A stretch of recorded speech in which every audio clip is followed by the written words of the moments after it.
um, both online as well as offline students. Good morning to all of you. Online students, can you hear me? Is it audible to all of you?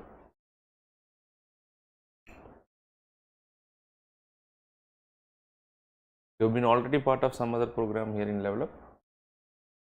So you have been in my class already in PMP. Okay, Prelims Masters program. Okay, not for the mains program. Okay. Online students, is it audible to all of you? All right.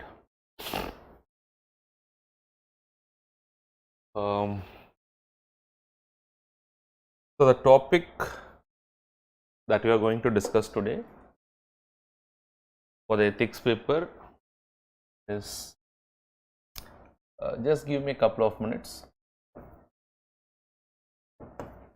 Public service values and ethics in public administration.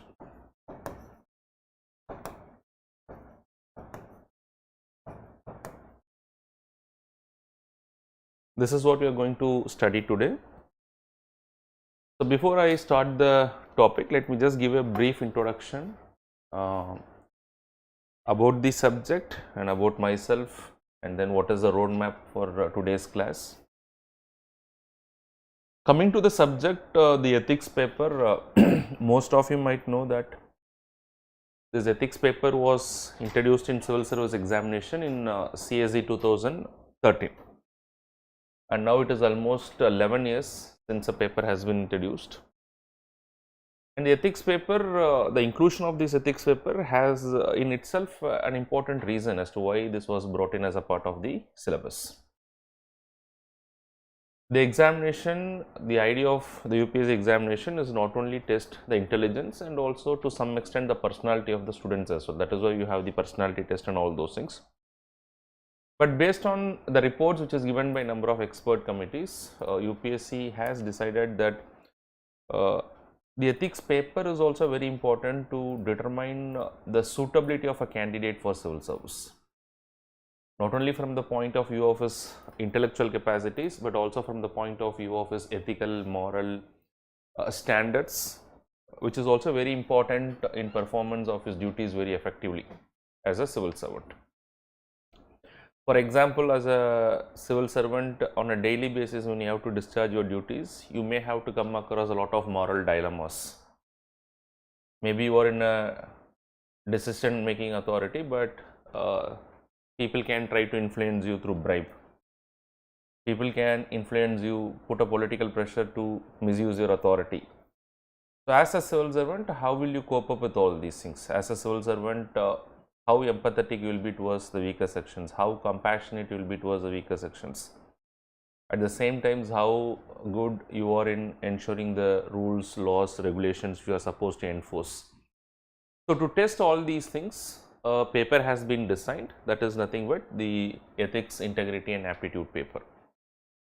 That's the overall idea of this particular paper. But coming to my part, Vishwajeet Sir is already taking the first part, I think, which has already started. So I will be dealing with the later part of this ethics paper. There are two major areas. One is public service values and ethics in public administration. That would be one part. And the second part would be probity in governance. There is a lot of overlap between these two areas. So this is what I am going to teach. Now coming to the relevance of this particular section, whatever I am going to take here, that is public service values and ethics in public administration plus the probity in governance part. Theoretically, you can expect around 5 to 6 questions every year. Whatever I am saying is minimum 5 to 6 questions plus a couple of case studies or maybe a little more. So minimum this last part, that is ethics in public administration and the probity in governance, you can expect up to 100 marks, maybe a little more. My estimate is very conservative in this particular regard. So you cannot definitely afford to ignore this particular area. And one of the important problem that the students might face, I won't call it as a problem, but yes, you will have to take a little bit of extra effort, because you do not have a very standard material, because the subject itself is a very new subject and there is not much of a standard books. So it requires a little bit of effort from the students in having a thought process related to the syllabus, in having few examples from your own life, real life examples. The more you put across these things in your answer, the better is the scoring ability in this particular paper. All right. So with that, I'll just move to what you are going to see today. And before that, let me give a brief introduction about myself. My name is Babu, and I've cleared this examination also a few times. And for the last 8 years, a little more than 8 years, I've been teaching the subject Indian polity, governance, social justice, and I also been teaching this ethics and governance. And because of my optional has been public administration, so naturally my optional has also been psychology. So because when we started, there are a couple of optionals, 2 optionals we have to study. So those knowledge plus whatever I have learned over a period of time will definitely help me in giving you a lot of insights in these areas as a part of the ethics. All right. So with that, I'll just quickly move to the topic that we want to discuss today, that is public service values and ethics in public administration. Okay, so before understanding all these things, now the first point that you have to understand is what is public service. From there, I'll come to the relevance of this particular subject, what you are going to discuss. What do you understand by public service? Let's see, first question. Can anyone tell me, be it in the online students or the offline students, what do you understand by the term public service? Any idea? Social service. Serving for the betterment of the society. Very good. So, the simplest way and the most important thing when you deal with your ethics paper is you should not go for a very standard definition or something. It should be a very simple definition. Simple way of putting across the things with few examples that could really help in fetching the better marks. So, what do you mean by public service? So, public service means any service which has been offered either by a public organization or by a social organization which is aimed at towards the welfare of the community. So, the objective is that through this service the welfare is being given to the community or people at large in the community. Now, say for example, let us assume that you wanted to travel. People travel from one part of the country to other country, even within a city, one place to another city. What is the first thing that we look forward? Not everybody might have a private transport. Even if they have a private transport, probably they will look for some public mode of transport. So, this transport service is provided by the government. So, is it not a public service? It is not the only service that the government provides. Say for example, you look for some health facilities, you go to a government hospital, service is provided to the people. We study in the government schools and colleges, educational services are provided. That is again part of what? It is again part of the public service. It is not only about just education, health. Today the government also provides a lot of civil supplies. Say for example, public distribution system is there. And most importantly, in a civilized society, what is very important is there should be law and order. The law and order has to be established. Do you think, is it possible to live a peaceful life without established state, without having law and order in that particular area? It is definitely not possible. So, who is supposed to provide all these services? Mostly it is provided by the state. And whatever is the service that is provided mostly by the government, all those things will come under the concept of what is called as public service. So, what is public service? Service that is delivered by a public organization, but the definition cannot be restricted only to public organization, it can also be any other type of social organization. But what is the objective? What is the end point? The end point is, it is aimed at, it is directed towards the welfare of the community at large. So, such services are what is called as public service. All right. We'll just come back to the topic, but before that I wanted to give a broader perspective of what we are going to study. So, be it education, be it transport, be it law and order, etc. All these things would be considered to be part of public service, but public service is not strictly restricted to what is just been provided by the government. It can also be by social organizations. Say for example, it can also be by a civil society, it can also be a non-governmental organization. Do they do something for the welfare of the people? They also do. Say for example, today a number of non-governmental organizations, civil society help in rehabilitation of people. Rehabilitation of people who are victim of abuse or maybe certain other issues that they face. They also provide a lot of scope in development of education and the other welfare to the people. So, of course, yes, you cannot restrict the public service values only to what has been done by the government or the public authorities, but yes, in a country like India, I would say 90 to 95% of the service still who is responsible for providing all those things. It is mostly the public authorities, the government authorities, but you cannot restrict the definition narrowly to that only. Now, the point is, okay, there are concept of public service, but to provide this public service effectively to the people, you need to have an institution. An institution or an institutionalized setup. Without this institution or this institutional setup, it is not easy for the public authorities to deliver the service to the people. Am I right? When we say that you need to have an institutional setup, you need to have an institutional setup probably to make the policies, to formulate the policies. You need to have an institutional setup where they can consolidate all the data in the first place, and from the data they come out with a meaningful idea, they formulate a policy, and probably after the policy is formulated, you need certain authorities to implement these policies. So, the public service which is aimed for the welfare of the people, which is the idea, and for this to deliver to the people, you need to have an institutional setup. And this institutional setup, when I say this institution or the institutional setup, which is largely the government machinery, mostly I would say the government machinery is what is called as, the study of these things is what is called as, I would say, public administration.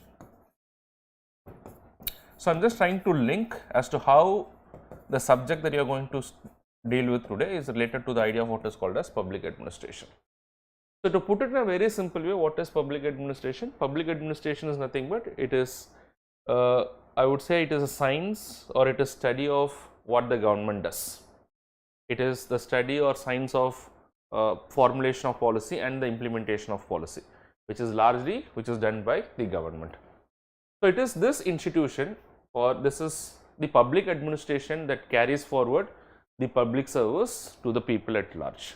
But the question is, who are part of this public administration? It is largely the public officials. I would say the public servants or the public officials. The public servants will man the institutions who carry out the public administration, deliver the goods, the services to the people. Now, the point that you have to think is, if the public servants are the one who are ultimately to provide the public service, now what is the role of ethics and values? So, is there any role of ethics and values that before the services can be effectively delivered to the people? Does it have an important role to play? Now, let us take two public servants. A public servant A who is not only intelligent, but he also has a lot of ethical values. And let us take a public servant B who is really intelligent, has a lot of merit, but he is not having the ethical values. So, a person who is equally intelligent and also having an ethical value, a person who is equally intelligent, but he is not having the desired ethical values. Who will be effective in terms of delivering the services to the people? Is it a person who is having intelligent also the ethical values, or the person who is not having the ethical values? A person who is meritorious, whose intellectual capability is also good, but he is also having certain ethical values. When I talk of ethical values, say for example, who is having highest standards of integrity, who is honest in discharging his duty, is impartial, who is objective in his particular job. So, who knows how to handle the various issues that come across, and in handling those issues probably he is putting across his ethical values. So, definitely a person with good ethical values will be in a better position to ultimately deliver the public service to the people. So, do you all agree with my connection of all these things? So, the entire paper, if you see ethics, is just to impart and to test the kind of ethical values that as a civil servant you should have. But when you come to the later part of the syllabus, that is the topic that I am going to discuss, that is the public service values and ethics in public administration. The very idea is how effectively as a civil servant you will be, who is part of the public administration, how effectively you will be in a position to deliver the services to the people, provided not just your intellectual capacity, but you also carry forward along with you certain values which has a lot of ethical connection. So, this is exactly what we are going to decide, what we are going to discuss in this particular paper. So, as we will start with, first we will try to understand the concept of public service. I will just go back to the concept of public service again. We will try to understand this particular concept of public service, and then we will try to understand as to who is a public servant and how a public servant is different from that of a civil servant. You might have mostly heard of it. Then we will try to have a brief understanding of what is public administration, very briefly, because we are not going to that particular part, but what we are interested in studying, what is the role of ethics in public administration, what is the role of certain values as a public servant you might possess, how that will help you to discharge your duties and responsibilities very effectively. So, we will try to understand that particular part. We will also try to understand some of the challenges today in the public administration and how those challenges can be overcome, provided that you have a lot of values. So, what are those important values that you should have? So, these are all the questions that we are going to discuss, the concept we are going to discuss. We have few questions also in this particular regard. So, what I will do is I will just go to the questions, because it is very important that we understand the questions. So, I think all of you have your handout, you just open your handout. So, come to the questions, and from the questions I will take you to the topics. Okay, first let us try to understand this questions which is given here, and we will also try to understand all those things with a lot of examples, which is the approach you should also take in your examination. Come here. All the online students and offline students, so just go through the questions that I have given, just read it once, and then we will just quickly continue to answer these questions as well. In that way, we will also try to cover up the topic today, and whatever topic that I am going to cover today, at least we can solve 2 questions, and in the next class I will cover most of the ethics in governance. Okay, so today ethics in public administration. Today it is more like a introduction class to make you familiar of various public service values and the other dimensions to public service values. Okay, I will just read the first question, look into the first question.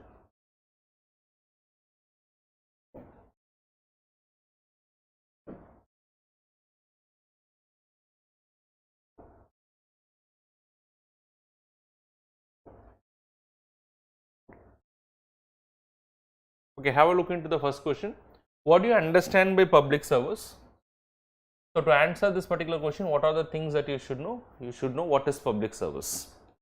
Now, the second thing is identify some of the basic principles of public service and explain any two with suitable examples. So, what is the question is all about?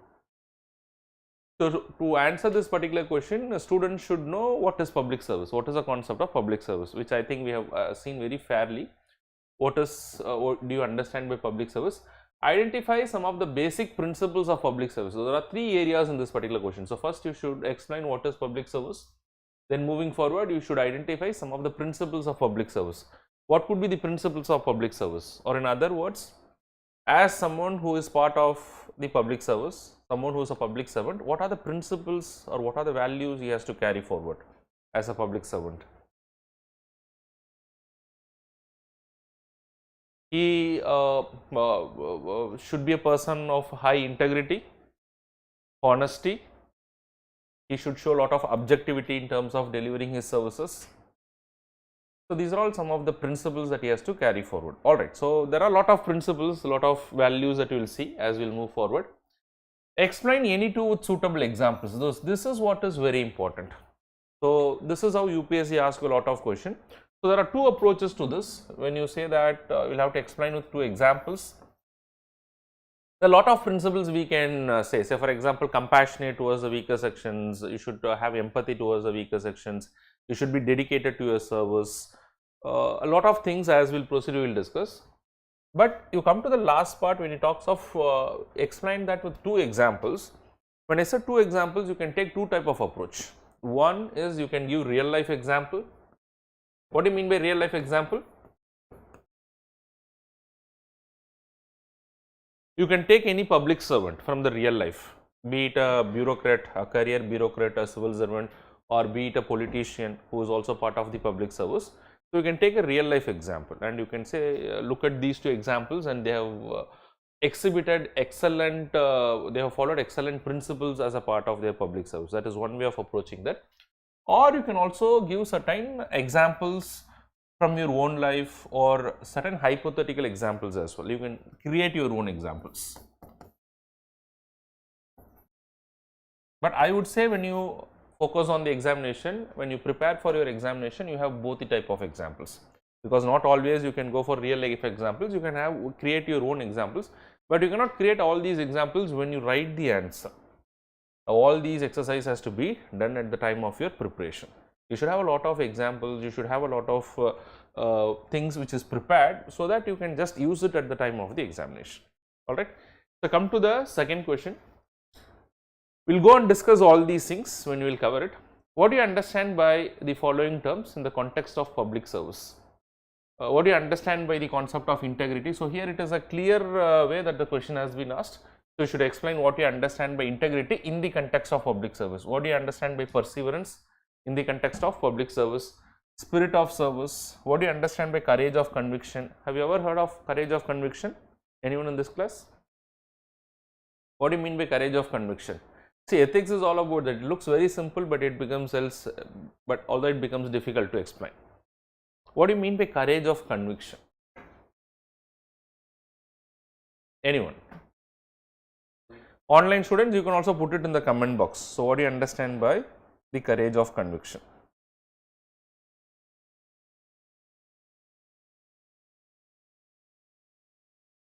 What does it mean by courage of conviction? Okay, I will just give you an example for that. Suppose let us assume you are a police officer, superintendent of police in a particular district. A senior politician from the government is calling you and he is asking you to file a false complaint, which is politically motivated. Let us not go very much in detail into the case, but you understand that this case is a false case which is politically motivated. Now, how would you react in this particular case? Whether you will follow what the politician says, because he can create some problem to you. Maybe nothing will happen to your service, but yes, he can give some kind of harassment if you do not comply with the orders, although not a very legal order. So, how this entire scenario is related to the concept of what is called as courage of conviction? It is unethical.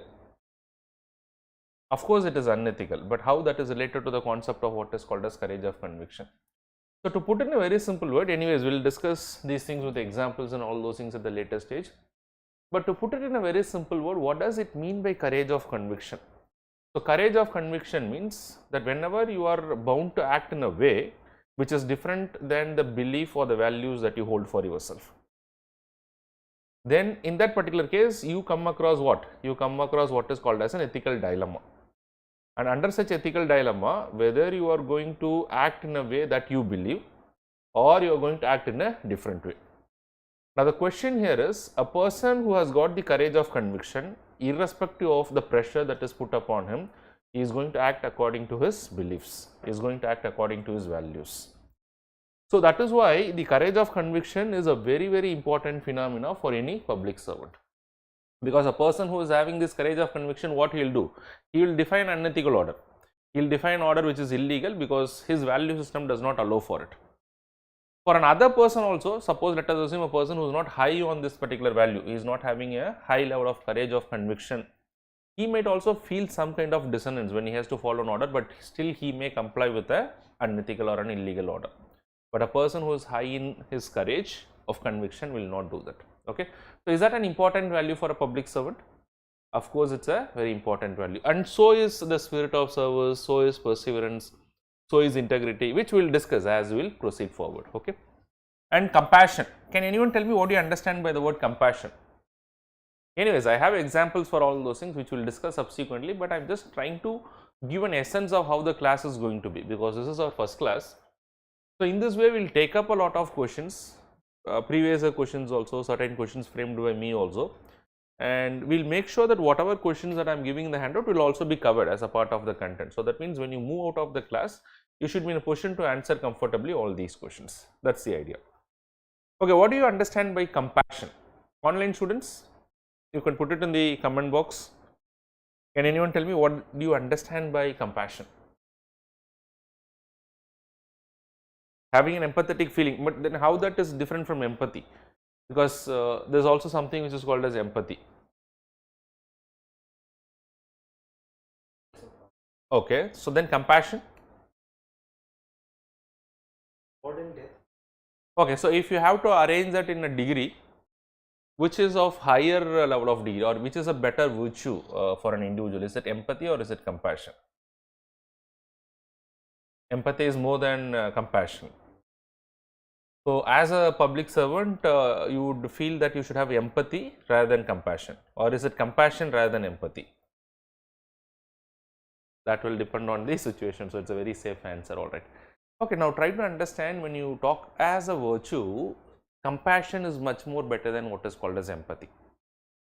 I will let you know as to why compassion is much more better than empathy. You are right when you said that when you talk of empathy, empathy means you are putting yourself in others' toes, you are putting yourself in others' position, you are able to feel the pain that they are undergoing.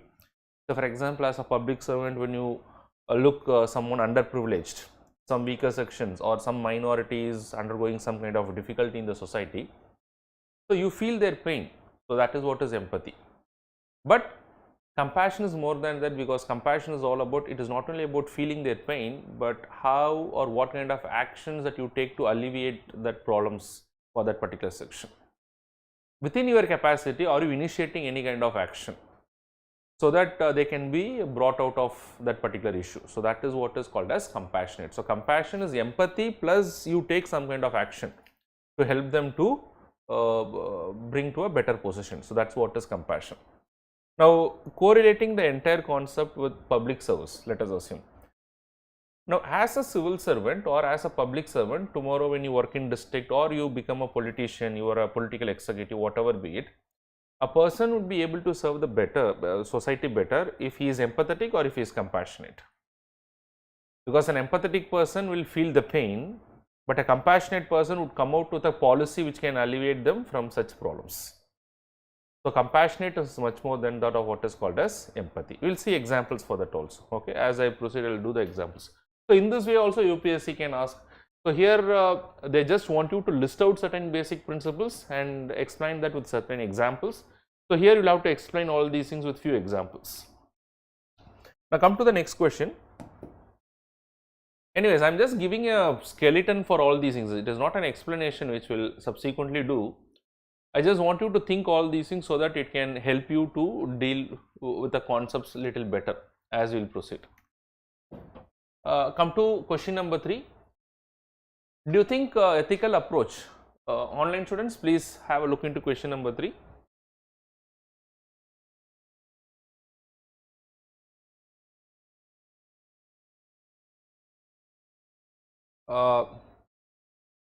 Do you think the ethical approach to public administration can help address various issues in public service today?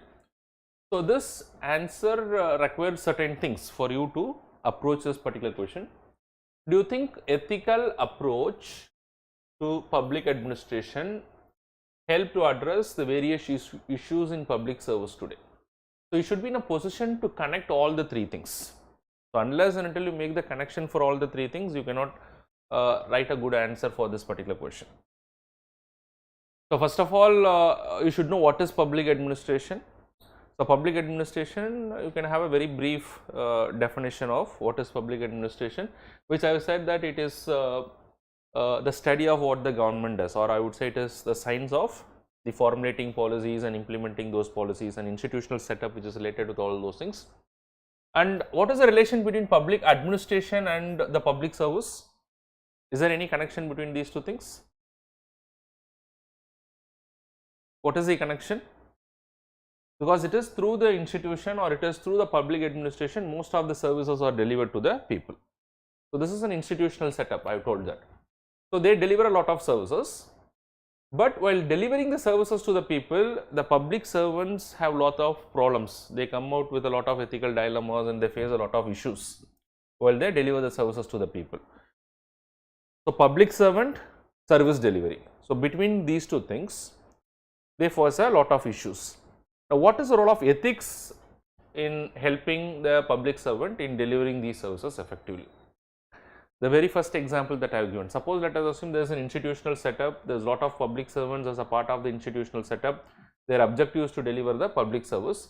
Can ethical intervention help them in making the service delivery effectively to the people? Is there a role of ethics in that? It has an immense role in the service delivery to the people, making it very effective. A lot of examples, say for example, as a public servant who is part of the public administration today, one of the issues that each and every public servant might come across during the performance of their duty is conflict of interest.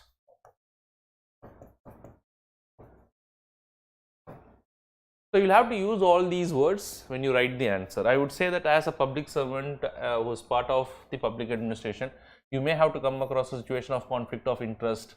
There may be public servants who are negligent in their duty.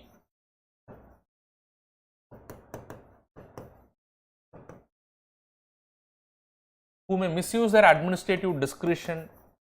There is a lot of administrative discretion.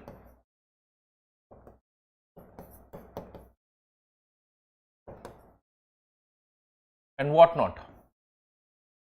There is political interference as a part of performance of their duty. When there is a political interference, whether they fall trap to crisis of conscience,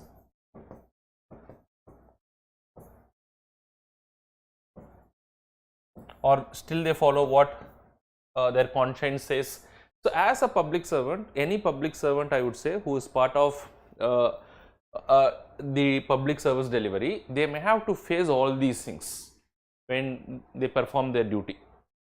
Now, how effectively will they overcome all these things? Now, without even going into all these things completely, I just try to think of a scenario. A person who is ethically and morally, whose standards are very high, will he be in a position to deal with all these issues effectively? Or a person whose ethical and moral standard is not up to the mark, he is in a better position to deal with all these things. A person whose moral and ethical values are very high. So, definitely now can you interrelate and say that yes, ethics has a lot of role to play in public administration, which in turn has a lot of role towards how the public services are delivered to the people. So, do you agree the connection in all these things? So, that is the reason why this ethics paper has been brought in. So, it is also important for the students when you write the answers, you make all these connections in your answers. Unless and until you make the connection, your answers will not be very appropriate. And it should be written in a very simple word with simple examples. Okay, so you can use all these things. I will just take couple of examples because I am not discussing the entire question now. We will go to the content. I am just trying to give you a framework as to how you can deal with all these things. How many of you heard about the word conflict of interest? What is this conflict of interest? Online students, can you put it in the comment box? What do you really understand by conflict of interest? In the context of public service, I am not in general asking. Maybe in your personal life also you might have some conflict of interest, but I am strictly relating to the idea of public service as a part of public administration. As a public servant, is there a possibility that you will come across a conflict of interest? Okay, before even defining, let me explain you with an example. Say for example, you are Assume that you are a chairperson of Union Public Service Commission. As a chairperson of Union Public Service Commission, because that is something you can very well relate. So, I have taken that particular example. Assume that you are a chairman of Union Public Service Commission and you are sitting in the interview panel on a day, and then you suddenly see that one of your friend's son or daughter is appearing in front of you for an interview. Now, is that create a conflict of interest? Is it a situation which creates a conflict of interest? What is the conflict here? Right.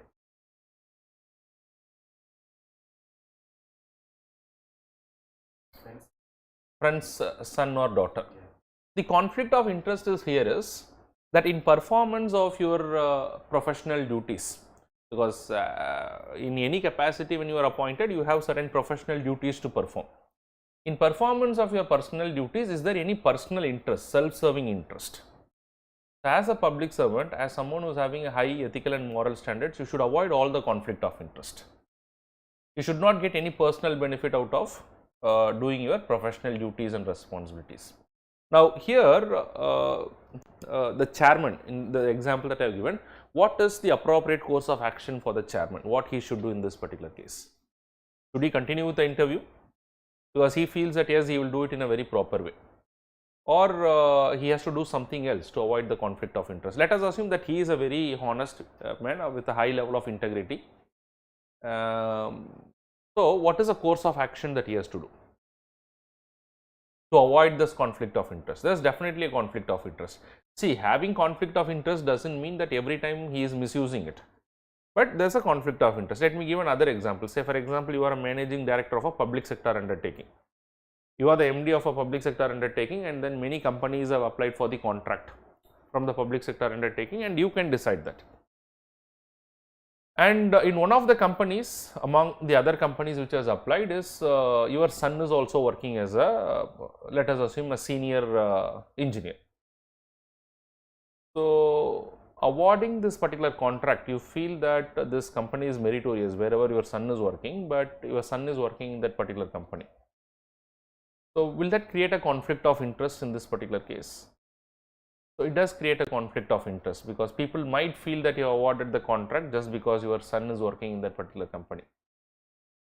And the same thing can happen tomorrow for any recruitment process in the government. You are in the recruitment process in the government, some of your kith and kin or your relatives are applying for the job.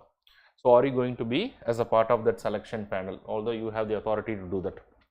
So, in this way, in performance of your public duties, professional duties, there can be a self-serving interest, there can be a personal interest that may be served.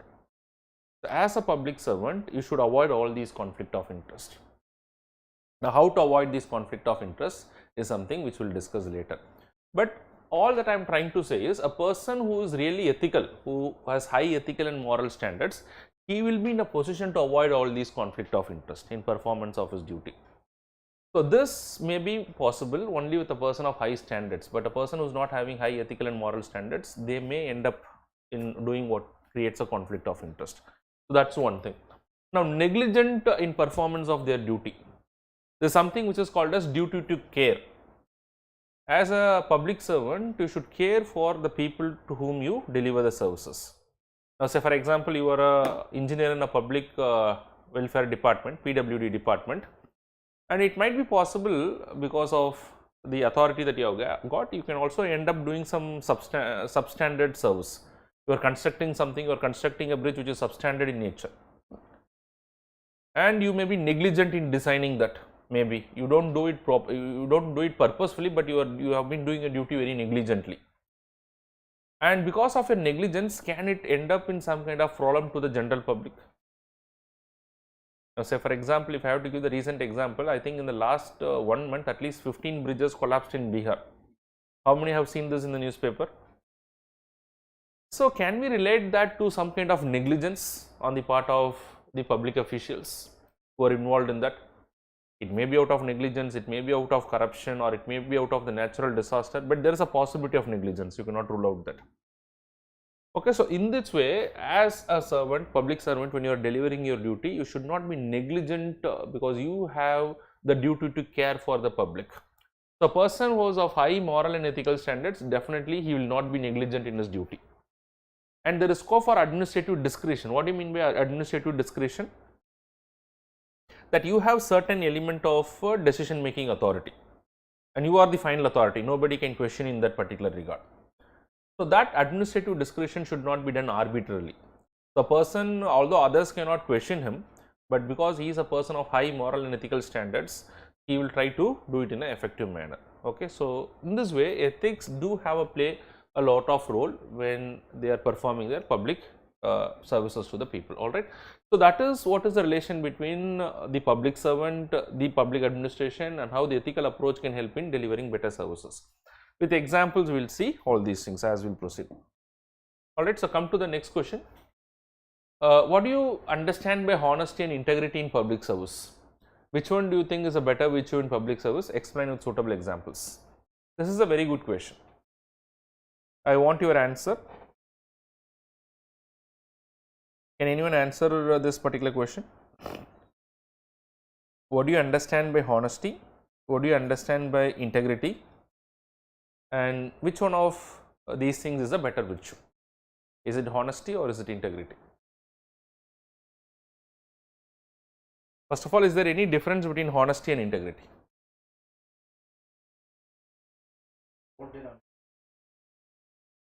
Integrity is more than honesty. Okay. I agree with that. Integrity is more than honesty, because honesty is a subset of integrity. Integrity as a virtue or integrity as a value, it encompasses honesty, no doubt in that. But the question is not only about that, the question is also explained with a suitable example. Can anyone explain this with a suitable example? What is the difference between honesty and integrity? What could be a suitable example here? To put in a very simple way, I would say honesty is all about being truthful to your job. You being truthful at all the moment. That is basically what is honesty. Now, what is integrity and how integrity is considered to be a better virtue than that of honesty? Integrity is just not about being honest, not being about truthful. Integrity also is about having certain set of moral values apart from being honest. And you have a lot of moral standards, high moral standards in performance of your duty, and you are showing consistency in that particular regard. That is what is called as integrity. So, what about a person being honest? A person being honest, say for example, he will accept his mistake. Suppose you are performing some official work, and in that official work you have done some mistake, you will accept that. That is being honest. But a person with high integrity, what he will do, it will not only will accept it, he will also take full responsibility for that. He will take full responsibility for that, and he will make sure that in the future it does not happen. That is what is called as a person with high integrity. Let me give another example for that particular matter. Say for example, a person with honesty in a public office, suppose let us assume somebody approaches him and somebody is offering him a bribe. A person with honesty will not take the bribe, he will not accept it because he is a honest man. But a person who is having high integrity, or a person with integrity, he is not only honest but he is also having other moral standards, and which is consistently displaying. So, he not only accept the bribe, but he will also take or initiate action against a person who has offered him the bribe. And he will also make sure that in the office, if there is any bribe activities going, he may turn out to be a whistleblower also. He will fight against that particular corrupt system. That is a person with high level of integrity, and that he will display very consistently. So, that is the difference between what is called as honesty and integrity. Okay. So, there can be very simple questions. So, you will have to have the basic understanding and some basic examples that will help you to do well in the examination, which anyways we are going to discuss all these things. Come to the next question, again a very simple question. What are the essential values needed to be an effective public servant? So, there are a lot of values we will see as we will proceed. Say for example, there is a committee which is called as Nolan committee. Has anyone heard of this Nolan committee? What is this Nolan committee? So, you can take cue from this Nolan committee. Nolan committee was a committee which was set up in United Kingdom, to recommend the important public service values for the public servants, for the civil servants in United Kingdom. And in India also we have a similar committee. Does anyone know which has recommended certain values for the civil servants and for the public servants also? The second Administrative Reforms Commission, which has gone in detail into that. So, second ARC has given certain things, and in general also you can take up a lot of values. Okay. So, whenever the question is not specifically asking about in a particular value, you can take cue from these things and you can write all those things. Suggest some ways and means to prevent the non-ethical behavior of civil servant. Now, this is an important part. So, here you are saying what are the essential values to be an effective public servant. What are the ways and means to prevent a non-ethical behavior of a civil servant, or for that matter public servant. The public servant is a larger set, civil servant is a subset of the public servant, which I will subsequently discuss. So, what are the ways that we could prevent the non-ethical behavior of the public servant? You mean to say that there has to be some legal provisions which act as a deterrent?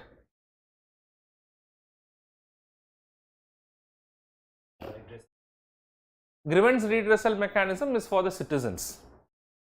Of course, when the citizens are not having the better service, we have a grievance redressal mechanism, and thereby we are redressing the grievance. But how would this person be punished for his mistakes? The grievance redressal mechanism is one aspect, that I agree, but the public servant should also be made accountable for not effectively delivering the services. So, we should think of that also. So, what are the various mechanisms do you think that can make a public servant ethical over a period of time? So, here you should have a multi-dimensional approach. You should not just think from one point of view. There are multi-dimensional approach by which gradually and slowly we can make the public servant ethical over a period of time. One is legal deterrence, because he should know that he will be punished if he is engaged in bribe. He will be punished if he is violating his conduct rules. So, do we have legal mechanisms today? So, for example, we have the Prevention of Corruption Act, so based on which the public servants can be punished if it is proved that they have taken the bribe. We have Lokpal Act to try the corrupt public officials. We have various conduct rules as a part of the service. So, these are all coming under what is called as the legal mechanisms or the legal provisions. Agreed? Now, that is one dimension. What are the other dimensions? Can we put the civil servants into better training process, which includes case study approaches? Can we bring in a code of ethics for the public officials as recommended by the second ARC? So, this is one aspect. One aspect is legal provisions, one aspect is training. What could be the other ways? Apart from all these things, role of media. Okay. So, apart from role of media, can we have a better recruitment process? That is what UPSC is doing right now. Why do you think that UPSC has introduced this ethics paper? Ethics paper was brought part of the UPSC examination. It is not only to check the intellectual abilities of the candidate, but also to check the ethical aptitude of the candidates. So, you are trying to bring in changes in the recruitment process. So, you can bring in change in the entire personnel management, not only in the recruitment process, but also in the successive promotions. Today, what is seen mostly while promoting the officers from one position to a higher position, from a lower position to a higher position? Probably the most important thing that is seen is merit. But why don't we see not just the merit, in addition to the merit, also the ethical competence of that particular individual?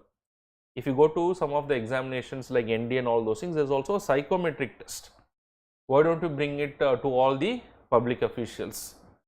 So, they should also fairly do well in their personalities and all those things. That should also be one of the criteria. I am not saying only criteria. So, that a person who is good in the intellectual abilities and also good equally in his ethical and moral standards, that person will be in a better position to perform the public duties. So, these are all some of the dimensions that you can write, which anyways we will discuss. There are other dimensions also. The more the dimensions you give, better is the possibility that you can get the marks. Alright, so come to the yes.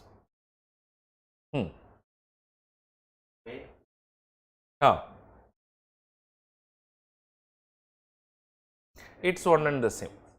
Ways means I would say that the very concept or the idea, and means is like a process, the procedure. So, ways and means it is one and the same. There's nothing, you don't have to go into the meaning of these words. Mains and means suggest some ideas, probably suggest some I would say reforms, the word, or ideas, principles, all these things are the same. Okay, it is one and the same, you don't have to concern much about that. But you should give multiple dimensions when you write the answer. That is what is very important. The more the dimension that you give, the better the marks will be. Okay, so come to question number 6. So I am not giving in-depth answer to all these things. I am just trying to give you the structural framework, which anyways we will discuss. So come to question number 6. Identify some of the problems in the public service in the present context. So identify some of the problems in the public service in the present context. What could be some of the problems in public service today?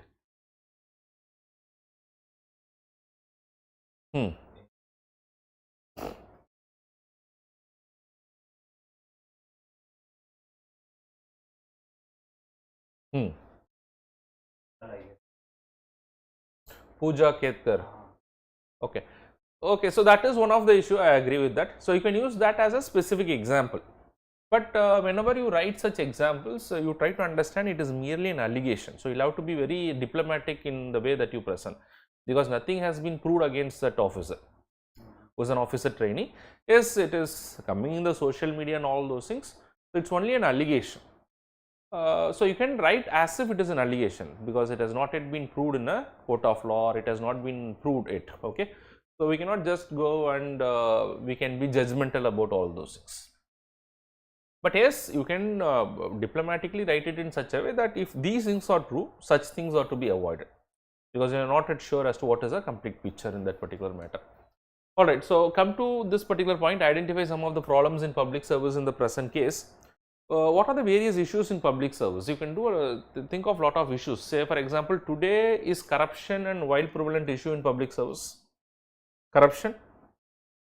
What about the issues of misuse of authority, abuse of authority by the public officials? Is that a wide prevalent issue? What about the crisis in the ethical and moral standards of the public officials? Is there a crisis in the moral and ethical standards? So these are all some of the issues that you can point out. And then if you come to the next part of this, a lot of other issues are there which we will subsequently discuss. How far do you think that imparting the ethical values to the public servant can address these issues? In fact, this question is almost similar to that of the previous question. Which question? It has got relevance. It's only almost the same point. It is only asked in a different, it is only structured in a different way, the question. So question number 6 has got relevance to which question of whatever we are seeing? Question number? All of them. It almost looks similar, but it has a more close approach to question number 3, because if you see question number 3, do you think ethical approach to public administration can help address the various issues in public service today? So here they are saying identify some of the problems in public service. That means they are asking you to explicitly put some of the issues in public service. How far do you think imparting ethical values to public servant can address these issues? So it is almost the same question but asked in a different manner, and that is how UPSC is also going to ask every year. It is almost the same topic, same theme, but it's framed in a different manner. So this question requires you to identify some of the problems in public service and how those the problems in the public service can be addressed by imparting ethical values with examples. What is important is with examples you will have to explain them. Okay, come to the last question discussion, and then we will go into the content quickly. Come to question number 7. Please read question number 7.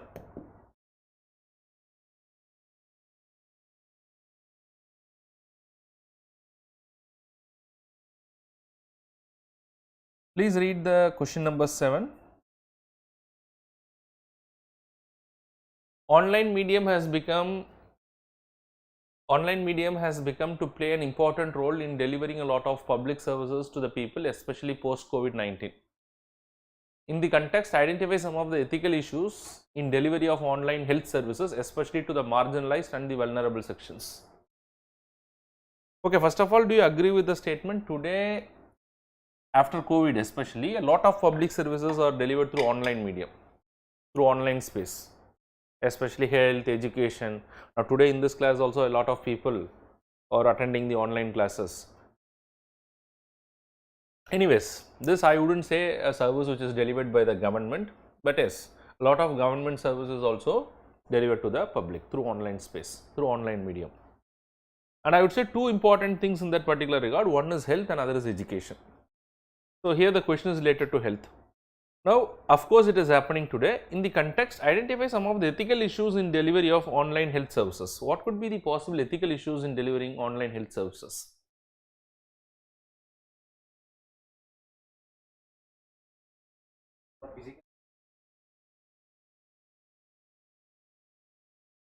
Hmm.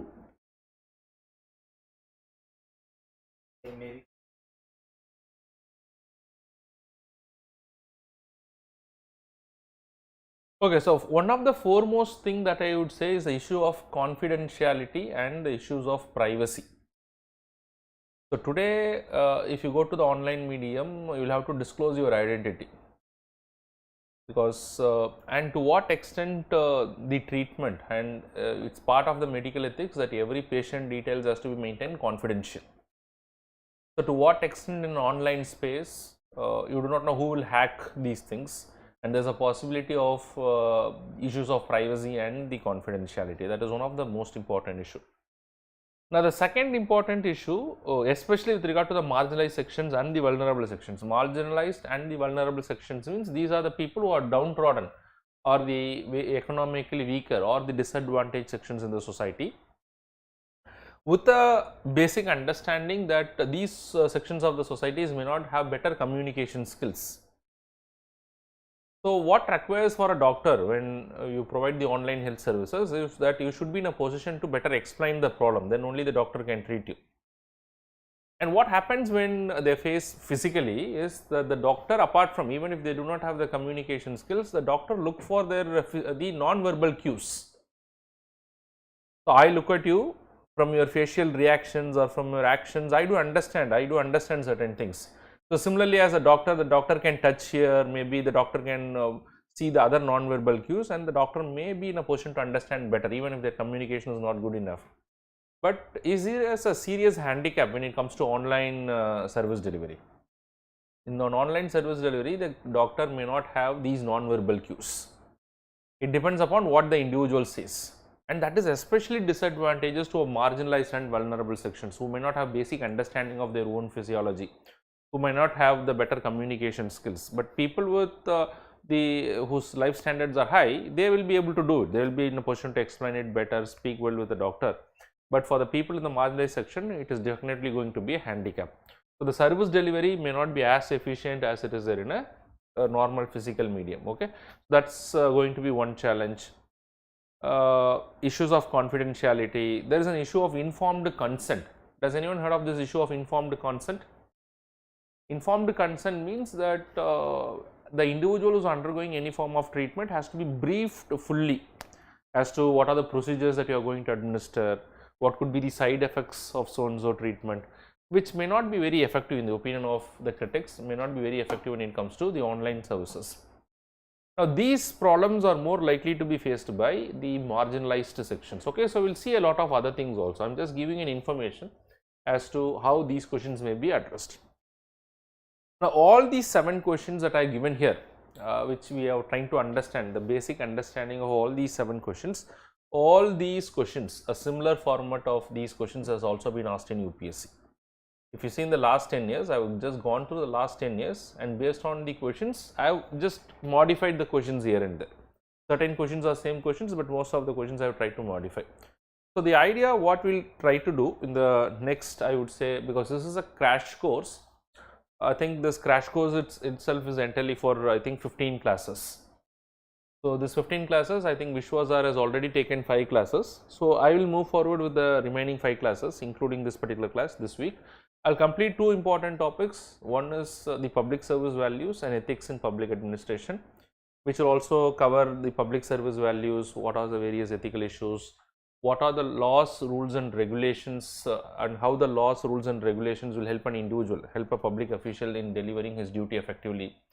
Whenever there is an ethical dilemma, how he will face this ethical dilemma, what are the ways the ethical dilemma can be overcome, what is corporate governance, what is the role of ethics in international relations, So, after covering all these things, I will move on to probity in governance.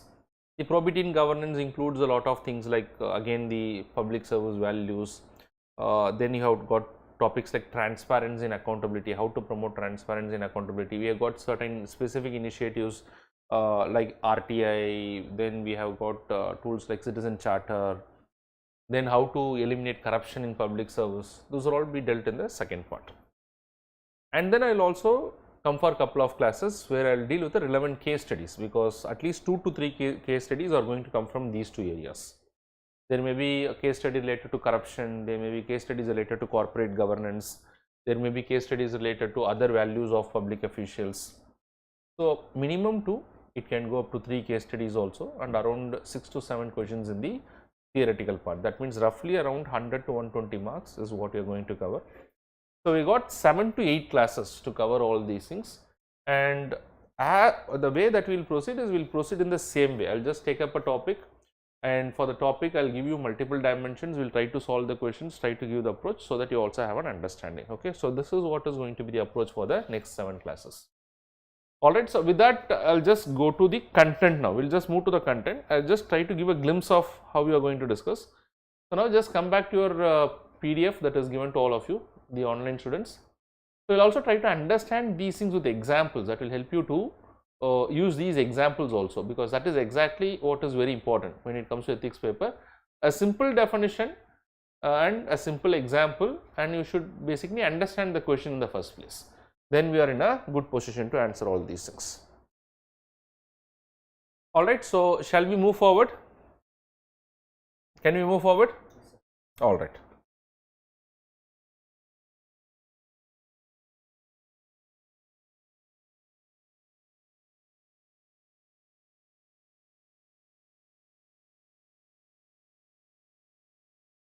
Alright, so we will just move forward to the first topic. That first we will have to understand as to what is called as the concept of public service. So, what did we understand earlier? What does it mean by the concept of public service?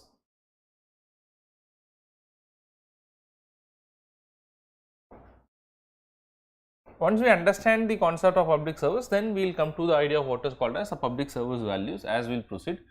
So, what does it mean by the public service, which I have explained very briefly? The public service means all those services which is delivered either by the public organization or any social organization. By social organization, I am not strictly restricting the concept of public service only to what is being provided by the government, but it is also beyond what is done by the government. So, for example, the media today, do they provide any public service? The media houses, of course, they disseminate information to the people, which is very important, which is an important public service. So, but most of the public service today is done by the government authorities, but ultimately when you consider something to be part of public service, is you will have to see who is benefiting out of these services. It should be the general community at large. So, such services are what is called as public service. So, public service are those services which can be either by, I would say, which is either by a public or a private, public or any social organization. It can be anybody, organization, but largely towards the welfare of the community.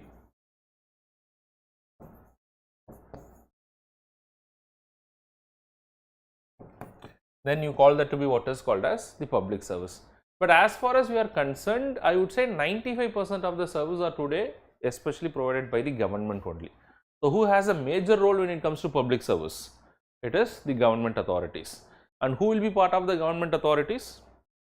It is the public servants. So, who is going to be government authorities? It is the public servants. So, the next thing that you have to understand is who is a public servant. So, you should also have an understanding of who is a public servant. Although we do not have much definition, there are certain laws in our country which does try to define as to who is a public servant. So, for example, there is this Prevention of Corruption Act 1998, and to some extent Indian Penal Code IPC, which has been renamed today, and the Lokpal Act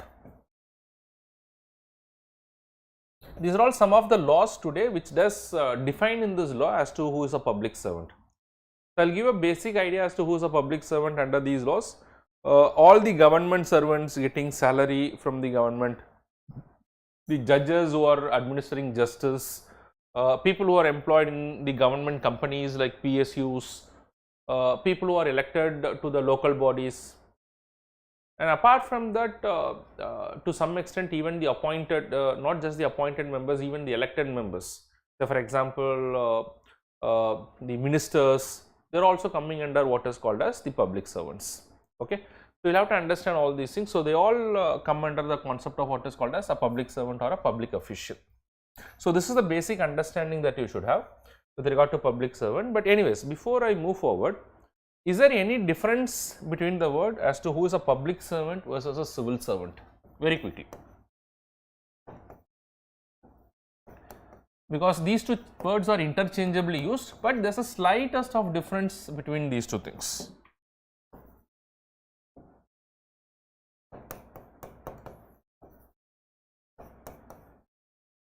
What is the difference between a public servant and a civil servant? Which is a broader term? Is it public servant or is it civil servant? Public servant is a broader term than the civil servant. Why public servant is a broader term?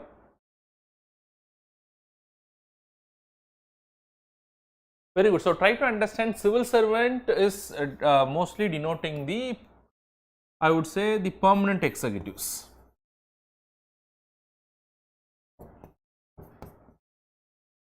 Who are mostly recruited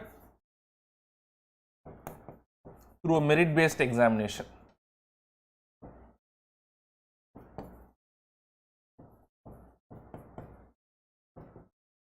And have a long career till they retire.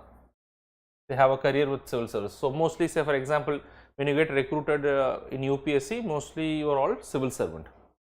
But public servant includes all the civil servant. So, public servant includes the word civil servant, it does not exclude them. But in addition to civil servant, it also includes the other people. Say for example, people who are part of the public sector undertaking, government companies, they are also public servant, but they may not fall under the definition of what is called a civil servant. To some extent, the Lokpal Act and the Prevention of Corruption Act, all these laws, they also include even an elected representative. Say for example, the ministers who are elected, they are also part of public servant.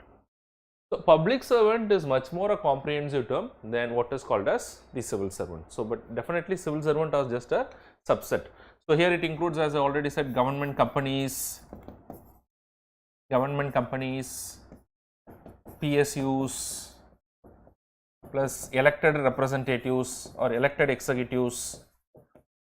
So, they all come under the concept of what is called as public servant. That is why mostly we deal with what is called as the idea of public servant, although civil service is included within the concept of what is called as the public servant. So, public servant is much more comprehensive than that of what is called as civil service.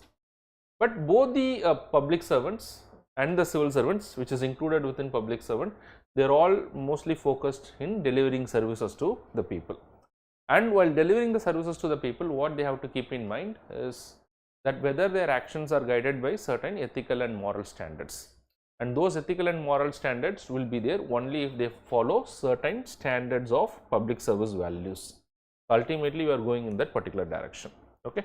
So, before I proceed to the public service values, I also wanted to just have a brief idea, as we already discussed, the concept of what is called as public administration very quickly.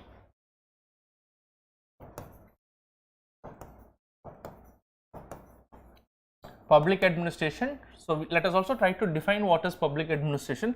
Let us also try to define what is ethics. So, let us have a brief understanding of these two things, then let us try to establish the connection between these two things. So, what is our understanding of what is public administration?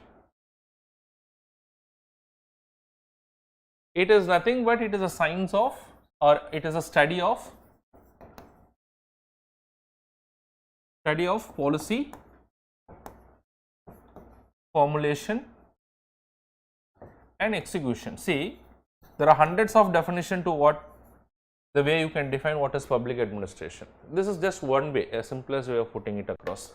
or I would say public administration is nothing but it is a study of what the government does, and what the government does.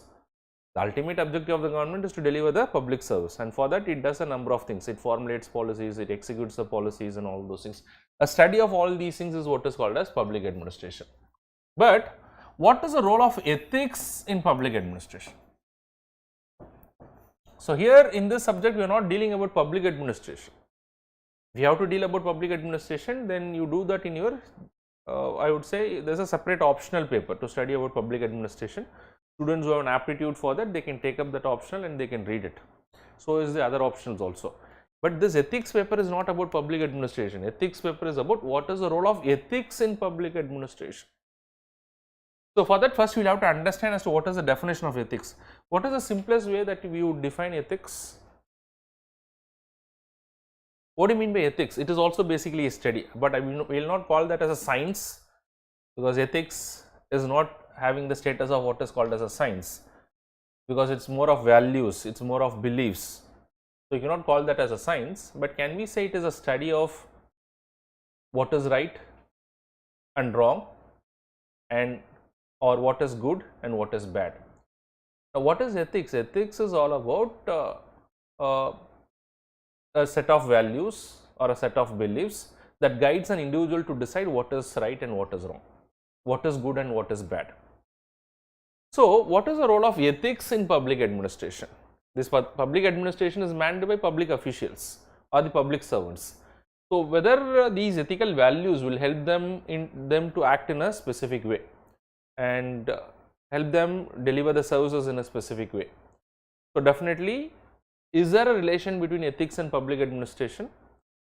Is because if a public servant is carrying forward certain ethical values, that will guide his behavior in a different manner. A person without certain ethical standards, his behavior might be in a different manner. So the idea is, it is better that we have the public servants who is part of public administration having certain ethical values and certain ethical standards. And that's exactly is what is called as ethics in public administration, or how, to what extent ethics is relevant to the concept of public administration. And any public servant for that particular matter who is carried forward or who is being directed by such values, he will deliver the services in a better way. And how do we understand that whether they have certain ethical standards? Provided that they deliver the service with certain public service values, provided they have certain values as a part of public service, and that is what we will also try to understand. Okay, so before we proceed to all those things, let us also try to understand some of the problems in public administration very quickly today. Then we will try to understand about those values. Okay, so come here, some of the issues in public service, that is issues in administration or public service. But before that, let me just give a brief idea about the characteristics of public administration, although it has no direct relevance to this particular paper. But maybe having an idea of this will help you to maybe write a better answer, but directly the question may not come. So very briefly, because this is not related to ethics as such, but let us have some idea about the characteristics of public administration. So what are the characteristics of public administration? The first thing that is written here, see here it is the characteristics is publicness and service oriented. What does it mean when I say publicness and service oriented? Publicness is the very idea of public administration is to deliver the service to the people. They have to work towards the welfare of whom? Towards the welfare of the public. No other interest is there. There is no other vested interest. The very idea itself is to help the public. That is what is publicness. And how do they help the public? Is by delivering the services to the people. It can be education, it can be law and order as we discussed, it can be transport, it can be civil supplies, it can be any other services. So the very idea itself is publicness. And then the next characteristics of public administration, it is bureaucratic. What does it mean by bureaucratic?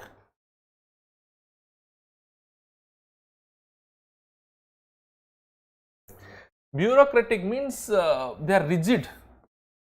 I would say rigidity, I would say that they are rule oriented, they follow specific rules, there is a hierarchy attached with this.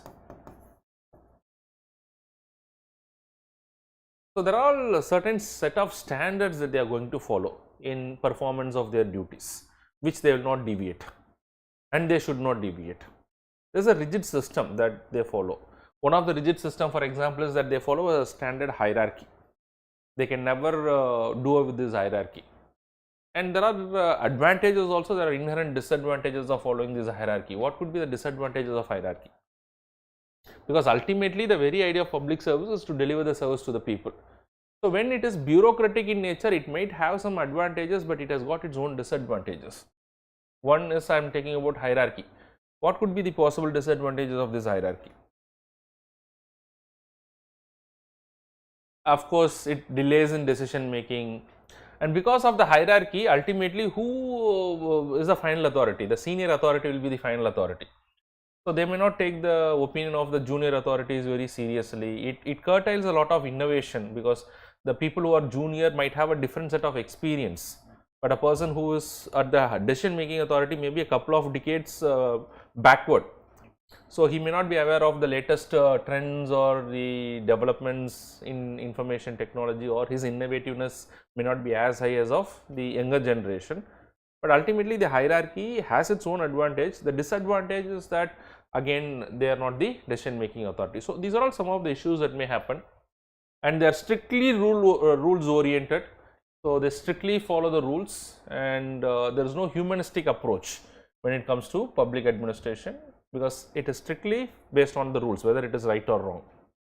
I will just give you an example. Say for example, a old lady is coming, and suppose let us assume you are a district magistrate in a particular district, and there is a government service delivery. Let us assume a pension scheme for the old age people, and whoever is above 60 years, there is a pension scheme, a monthly pension may be given. But for that they have to provide certain documents, and today is the last date to provide the document, and you are very well aware that this particular lady is completely entitled for this particular pension benefit, but she is not having the documentation. But otherwise, you know, because you also come from the same place, let us assume you know that you have verified with the locals also, and she is completely eligible, but she is not having a couple of documents to fill the documentation. As per the rules, without the documents, she is not entitled for this particular service, and today is the last date to complete the entire process. So, otherwise whoever is left out, they may not get the benefit. So, how would you take a decision in this particular context? Because as a civil servant, as a part of bureaucracy, you are supposed to be rule oriented.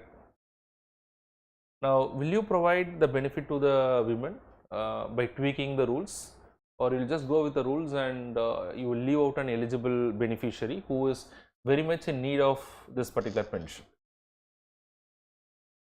So, how would you proceed in this particular scenario?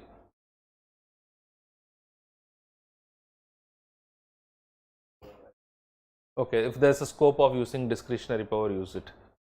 Alright, so I am not looking for the answer in this particular case. I am just trying to make you understand how bureaucracy at times is very much rule oriented, and because of its rule orientation, sometimes it also have difficulty. As an officer, as a part of the service, we also have a lot of ethical dilemmas. That is when you come to an ethical dilemma. Probably now you have an ethical dilemma whether to follow the rules, because that is what my conduct rules are saying. I have to follow the rules, but I wanted to help that woman also. I am compassionate, I am empathetic towards her needs. So, how I am going to handle this ethical dilemma? Ethical dilemma means that in performance of your duty, there are multiple ways that you can discharge your duties. So, whether I should do this or do that, how am I going to decide in this particular case? And that is what is the role. When you come to this particular dilemma, that is what is the role of ethics, your ethical values. So, you will mostly do as your ethical values might direct you to do in this particular case. Okay. That is how you can say that the ethics have a lot of relation when it comes to the public service delivery, when it comes to the public administration. Alright, so come to the next thing is policy implementation. So, one of their major characteristics is policy implementation, that they have to implement the policies that they formulated. But today the public service is not only about the policy implementation, it is also about the policy formulation. That is also their job. And then the other feature of the public administration is today political administrative interaction. What does it mean by political administrative interaction?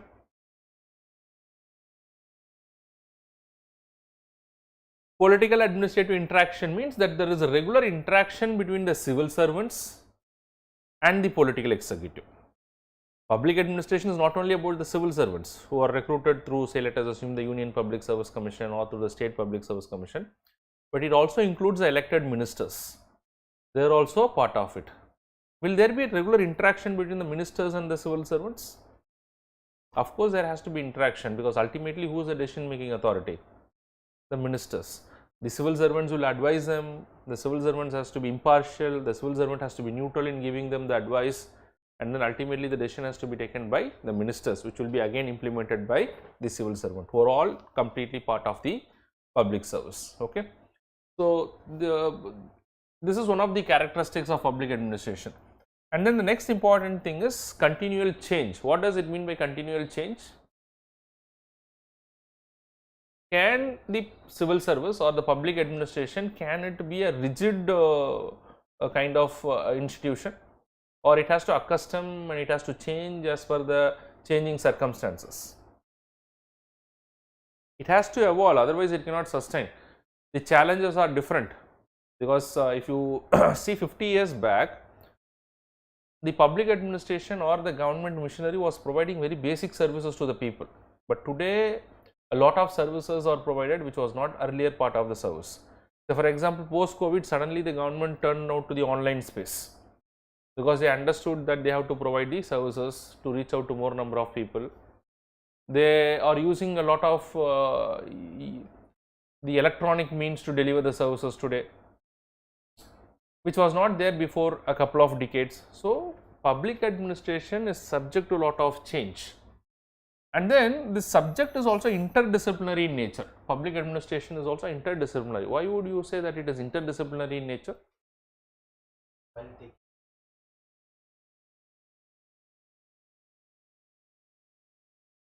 Very important. Say, for example, the very idea of the public service or the public administration, I would say, is that they have to make policies for the welfare of the people and they have to implement these policies. So, while formulating the policies, a lot of things has to be looked into. Say, for example, while formulating a policy, they should try to understand the economic behavior of the people. They should understand the culture of the people. So, probably they should have an idea of the sociology from the socialistic point of view also, sociological point of view also, they should have the understanding of the culture of the people. And then they should also have an understanding of the behavioral psychology. What is the attitude of the people? Will they accept these schemes and policies? Unless and until you have a knowledge of all these things, probably the economic behavior, the psychological behavior, the social behavior. So, without understanding all those things, the policy implementation may not be very effective. So, that is why as a part of the public administration or someone to be an effective public servant who is part of public administration, they should have a knowledge of other areas also, so that becomes really effective. Okay. So, these are all some of the characteristics. Although these questions may not directly come, but it will give a better idea in approaching the questions. All right. So, now we will just move to the next area that we already tried to understand the connection between ethics and public administration. So, what is that connection between ethics and public administration? Is that how a person with good ethical and moral standards, if he is part of public administration, how he will be able to deliver the services effectively. Okay, that is the connection. Now, before we try to understand certain public service values, the next important thing that you have to understand is, we will have to understand as to what are the various issues in public service quickly today. There are certain issues in public service, and the most important area which concerns us is this particular area, is the ethical dimensions in public service today. What are the ethical issues in the public service today? But yes, we will just quickly touch upon the other areas also. Say, for example, first is lack of accountability and transparency. Do you agree that today in public service there is lack of accountability and transparency? Thanks to various tools for transparency and accountability, today there is a lot of development that has happened. We have come a long way. Today the citizens can question the public administration through a tool which is called as the Right to Information Act. They can seek the information, but still there are a lot of problems in the public service, especially with regard to lack of accountability and transparency. What do you mean by accountability? Transparency is more about openness. It's more about openness and allowing citizens to have access to the governmental information. Being open and having access to information.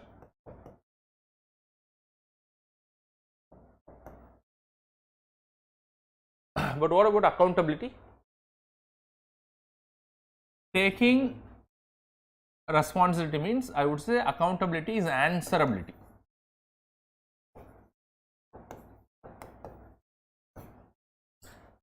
Someone is being answerable for their acts of omission as well as acts of commission. That's what is accountability. Yes, the government is becoming more accountable. The government is becoming more transparent in terms of their public service delivery. But we cannot say that it is up to the mark. Still there is scope for improvement. One example that I can give is the electoral bond case. How many of you heard about this electoral bond case? Recently, the electoral bond scheme was struck down by the Supreme Court. The government scheme was struck down by the Supreme Court, but to what extent do you think that the government was made accountable for that? There is no element of accountability. It is only that the scheme was struck down as unconstitutional. Now, when I say that there was no element of accountability, and then there was no transparency, the entire scheme was completely non-transparent, because only based on the directions of the Supreme Court, then to what extent the bonds has been purchased by various companies was produced in front of the courts. Otherwise, nobody knew information, nobody had the information. It was completely non-transparent. So that is one classic example of to what extent it could be non-transparent and accountable. And definitely there is an issue of what is called as corruption and pilferage. That's quite clear from the CAG report, not the recent CAG report, but always the other previous CAG reports also. We have various scams that has been unearthed through the various CAG reports. And in fact, if you look into this corruption perception index today, India, as per the corruption perception index 2023, India is standing at 89th place out of 180 countries. That is not on the very high side. 180 being zero corruption and this number being more corruption. So you can see that India is having an 89, which is not seen as a very high on the positive side in terms of corruption. That means it shows that there is a lot of corruption in our country. And if you talk of pilferage, pilferage means a diversion of the government resources, wastage of the government resources, which is very high in various public distribution systems in our country. Okay, so that's quite an issue today. Rigid hierarchy, I have already discussed that. Rigid hierarchy is also one of the issues. These are all general issues, but we will concern more of the ethical issues. Improper, so the rigid hierarchy can have issues with regard to the innovativeness. It can really curtail the innovations within the government department. So that is one criteria, that is one basic issue. And apart from that, improper policy formulation. So is that an issue today? The first thing to deliver the services to the people is that you will have to formulate the policies. And one of the biggest concern that today I would say is the improper policy formulation in the first place. If the policy itself is not formulated effectively, will it have any issues? Improper policy formulation. Improper policy formulation could also be an issue. Say for example, when I talk of improper policy formulation, there can be improper policy formulation in terms of pricing, in terms of who is the relevant target group, in terms of budgetary allocations. You should not allocate more where it requires less, you should not allocate less where it requires more, you should identify the right target group.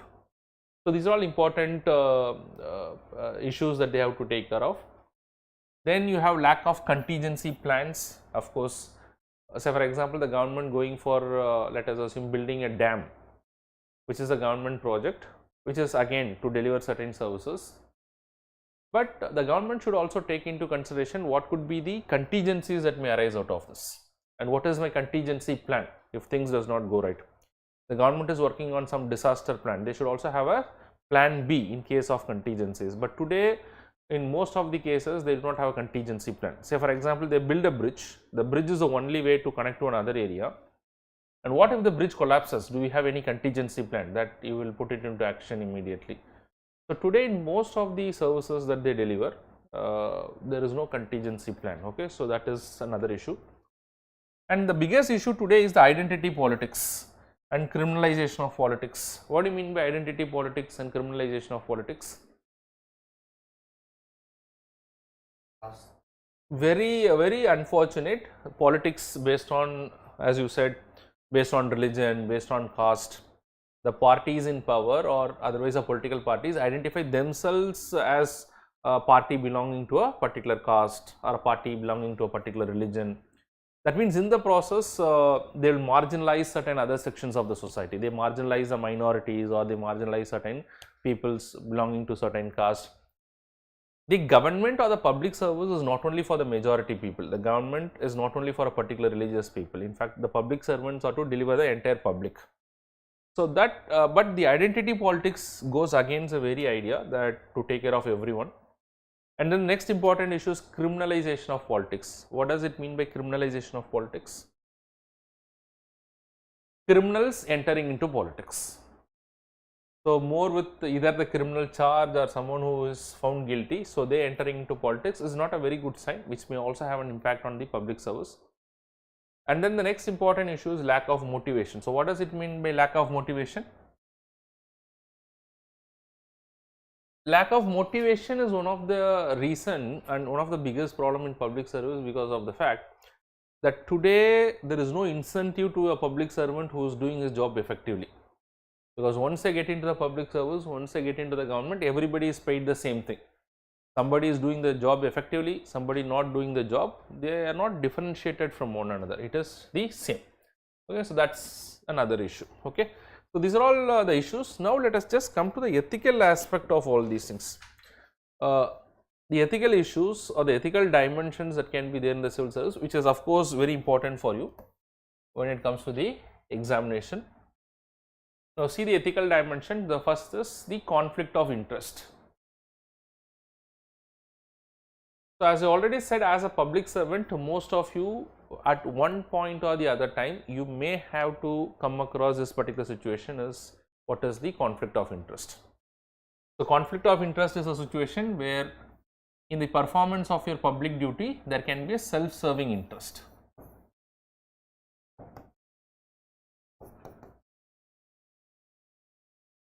There is a self-serving interest while performing your professional duties.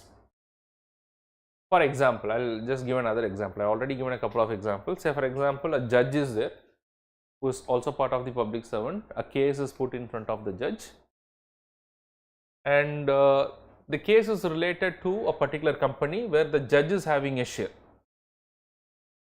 He is a shareholder in that particular company, and there is some tax related case or some dispute where that particular company is one of the party.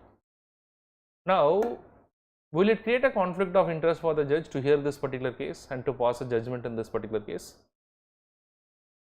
Obviously, there is a conflict of interest. The conflict of interest is because of the fact that he himself has an interest in the welfare of that particular company or in the well-being of that particular company. But his professional duty is something that he has to deliver justice. Even if he has to pass orders against that particular company, he has to do that. He has to do that because that is his professional duty. But maybe if he does that, maybe the company might collapse, and in turn that is going to affect him because he is a shareholder in that particular company. There is a personal interest for him, and his professional duty is also there.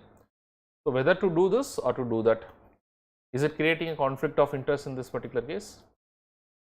So as a public servant, when you are performing most of your duties on a day-to-day basis, there might be a situation where you will come across what is called as the conflict of interest. So how are we going to deal with this conflict of interest? So we can deal with this conflict of interest. For example, the example that I have given in case of the judges normally what they do is they recuse themselves from the cases. There is a process which is called as recusal of the judges.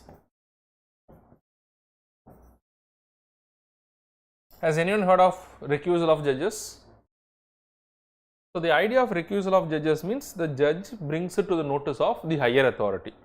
Suppose if he is a judge in the High Court, he will write it to the Chief Justice of the High Court.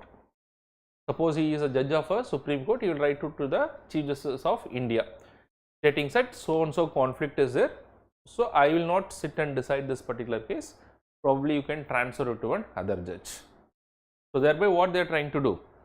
First, the judge is identifying the conflict of interest, declaring his conflict of interest to a higher authority, and despite the fact once he is declaring it, then the higher authority is having confidence that he will still perform the duties in a professional manner, they can still allow him to do it. But most of the cases the judges will recuse themselves, they are requested to recuse themselves so that the case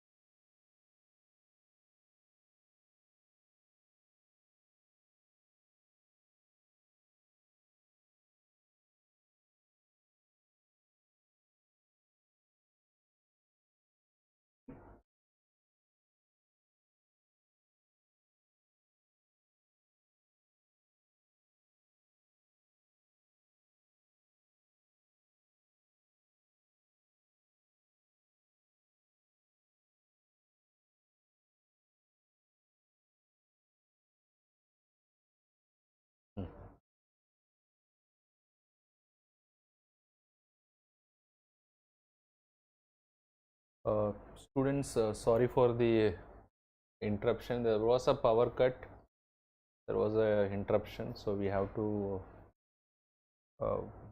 delay this presentation in between by 10 minutes. Alright, we will just continue.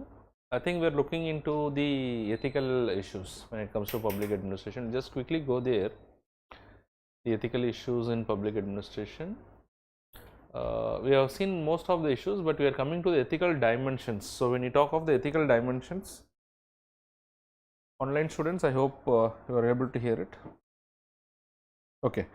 So, when you talk of these ethical dimensions, we are just looking into the idea of the conflict of interest.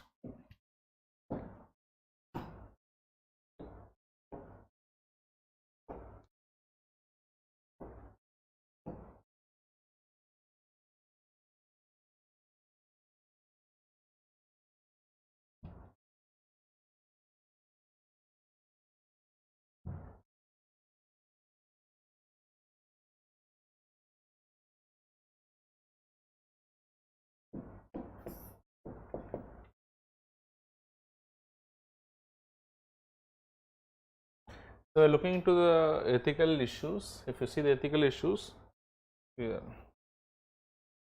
are looking into the first thing, that is the conflict of interest.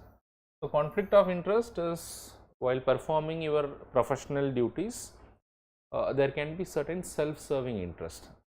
So, as a public servant, you will have to avoid all those self-serving interest. You should strictly think for what is good for the public. You should not look for your own benefit while you perform your professional duties. So, then it is said that you are avoiding the conflict of interest, otherwise not. So, one example that you have just now seen is how the judges recuse themselves, or I would say recusal of judges. This is one way, there is a lot of other ways also which we will discuss as we will proceed. The next ethical dimension is there can be a lot of political pressure when you have to perform your public duties, and at the same time there can be a crisis of conscience. What is this crisis of conscience? So, which I have already also briefly said. What is crisis of conscience? That when any public servant is forced to perform a duty which is different than the beliefs and the values he holds, then he will have some kind of I would say tension that has been built up, because his normal attitude or his normal value or belief system is not the same as he is asked to do. So, in that case, how would he react? So, already I put a question, let me put the same question again to all of you.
Okay, we'll just continue further. We're just looking into the issues in public administration, and we are looking into the ethical issues in public administration. What are the ethical issues that we are looking at? So, one, we have understood the conflict of interest. The second thing is the political pressure and the crisis of conscience. The example that I wanted to give in this particular case, when it comes to the crisis of conscience, I'll just give the example. Suppose you are an SHO, a station house officer, and your SP is telling you to file a case which you know that it is a politically motivated case. You don't want to do that, but otherwise your SP is directing you to do that.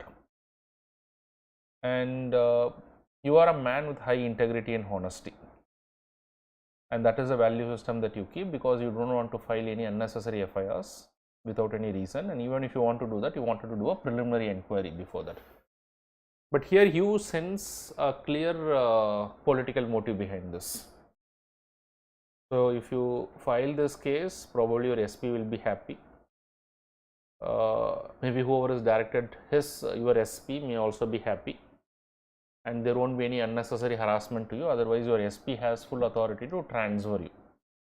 It's easy for him to transfer, if not the other things. And your children are doing your 10th and 12th standards. They are in a very critical stage, and if you get transferred, probably you'll have to shift them to various other schools, and then it might create a lot of problem to your kids. But your value system does not accept you to do this. So, you are getting into what is called as the crisis of conscience. On the one hand, your ethical values are not allowing you to do this. On the other hand, you also look into the other consequences. So, how would you react in such a situation? So, there is a classical ethical dilemma which you are put into. So, how are you going to act? So, this is exactly a situation of what is called as crisis of conscience. Now, the question is, you as an individual, you are going to give priority to your value system and your belief, or you are going to budge under pressure. It depends upon to what extent you uphold your values. There are examples which we can see as well as we will proceed further. People with high moral and ethical standards who have shown highest levels of integrity, they will do as what is their inner belief system tells them to do. So, in this way, do you understand that the ethics has a lot of role in the kind of actions and the behaviors that the officers will do when they get into the administrative systems. Okay. So, this is one dimension. Lack of empathy and compassion. See, a person with high ethical standards, a person with a value system of empathy and compassion, normally their actions they may go an extra mile in delivering the best services to the people, which may not be the case. Suppose let us assume that there are poor people, you are a district collector, there are poor people, there are disadvantaged people, there is no problem to you, which means it is not your legal responsibility to take care of all those things, it is only your responsibility to implement the policies effectively. But a person who is having compassion, or a person who is having empathy, or I would say who is compassionate towards those people, will the district collector can go an extra mile in helping those people? Using his authority, can he do anything extra which can help them? Of course, as a district collector, you have a lot of connections. You have, you can speak to a lot of industrialists in that particular district. Probably you have access to various NGOs in that particular district. You can make some mechanisms using your capacity, so to help those people, or you can write a detailed report, you can make a detailed report, write it to the state administration looking for some specific policy to address these people, which otherwise you will not do, because if you are a compassionate person, you wanted to address them because you put yourself in their position, you understand their pain, and you also act in a specific way to help them, to relieve them out of that particular pain. That can be done only by an individual who is compassionate. So, you try to understand people with a lot of ethical values, moral values, the way that they would deal conflict of interest, the way that they would deal with the issue of crisis of conscience, the way that they would be more compassionate towards the weaker sections. So it can go a long way in effectively delivering the services to the people. And of course, in addition to all those things, people who are having high moral and ethical standards, they will not misuse their discretionary authority. So for example, today nobody cares if a government officer is using his official vehicle for his personal work, although it is not as per their conduct rules. But let us assume that there is no way to make him accountable for that, because it's very difficult to scrutinize all these things. But a person with high moral and ethical standards would not do that. Whether there is an external scrutiny or whether there is an external accountability mechanism, he himself will not do that. He will strictly use his official vehicle only for what? Only for his official work, not for his personal work. So they will not misuse their administrative discretion, and they will not be negligent in performance of their duty, because they also understand as a civil servant it is a duty to care for the general public. So in all these ways, try to understand a person who is having highest ethical values, moral standards, the way that they deliver the services to the people will be definitely at different standards than those people who does not carry forward all these values. Okay, so with examples, as we'll proceed, we'll try to understand all those things. And specifically, I was also discussing one thing is what are the ethical issues. We are discussing about the ethical issues when it comes to today. A lot of services are delivered online, especially the health services post COVID. We have taken one question also. So if the services are to be delivered online, apart from the general ethical issues, the ethical dimensions, when it comes to online health services, what are the various ethical issues? Because UPSC can ask a very specific question also. What are the various ethical issues with regard to online service delivery when it comes to health services? So these are all some of the issues, especially which can be an issue for the vulnerable sections. One is with regard to the issues of privacy and confidentiality. I already discussed this, because the data online is subject to hacking and it can be spread to a lot of people, a really confidential information. The health information is really very confidential. So if there is an online hacking, this information can spread to millions of people at a click of the mouse. So there is an issue of privacy and confidentiality. There is an issue of competence and training. The health professional may not be competent in using the technology. He may be competent in delivering the services. But do you think that the health professional may also be competent in using the technology? And because of lack of competence when it comes to technology, it can also impact the kind of service he or she may deliver to the patient. That has an ethical issue, because you are there to provide the best service. But if you don't do that because of your lack of competence in technology, that's an ethical issue. Communication issue, this is the most important issue, I would say, because whenever a doctor is examining a patient, the doctor is going to ask a lot of questions, say for example, and based on those questions, I will start the treatment. I will make my diagnosis and I will start the treatment, which means the doctor. But what happens when there is a face-to-face interaction is that the doctors will look for various other cues, not just what the patient says. There are a lot of non-verbal cues. Because non-verbal cues is an important means of communication, because when you speak with your friend, you may not just go with what your friend says out of his mouth, but you also understand his facial expression, you may understand the way he looks at you, you may get a different meaning based on the way he looks into your eyes or he does not look into your eyes. A lot of non-verbal cues does give a lot of understanding and meaning, so based on which we come to a decision. So similarly, the same is with during the treatment also. A lot of non-verbal cues gives an important understanding to the doctors, and this is true especially for the vulnerable sections.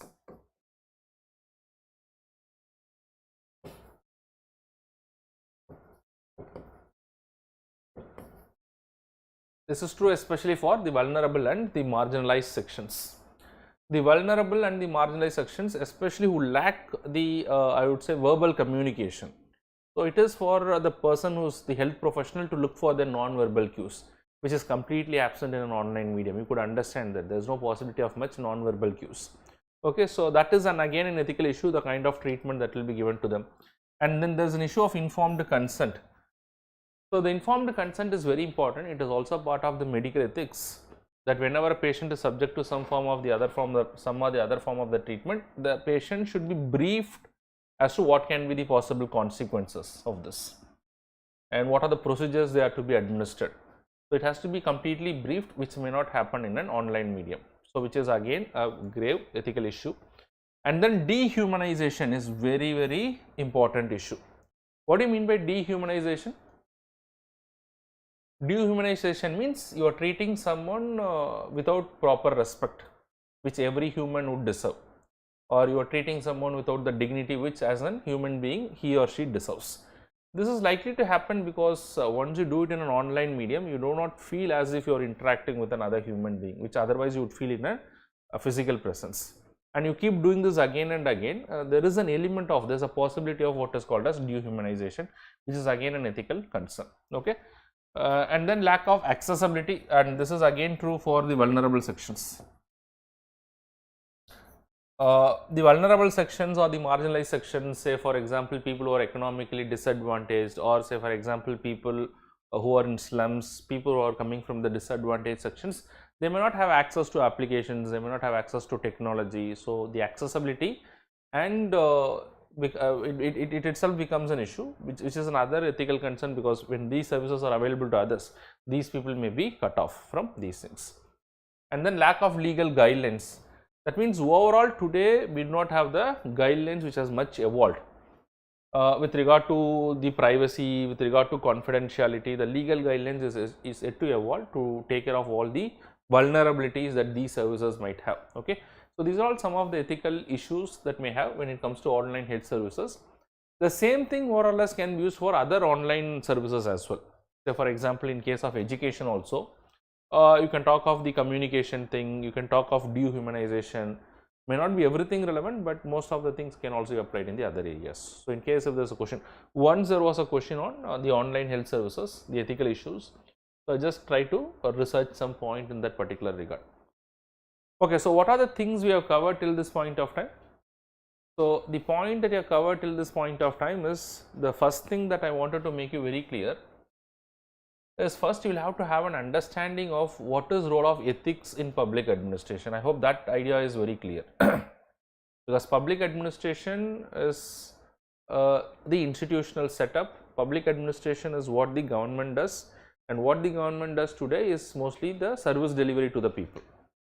And what is the role of ethics in public administration is, people who are having ethical and moral values or high moral standards, their actions towards the service delivery will definitely have an impact than a person who is not having these values.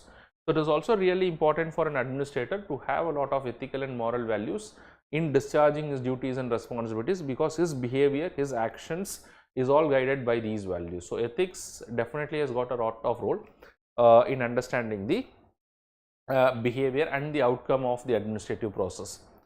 And in fact, it is because of this particular reason, as I already said, ethics paper has been made part of your civil service examination, because UPSC wanted to assess the suitability of a candidate to civil service based on his ethical dimensions as well, as to how as an administrator you will deal with various conflict of interest, crisis of conscience and all those things when you take up the administrative role.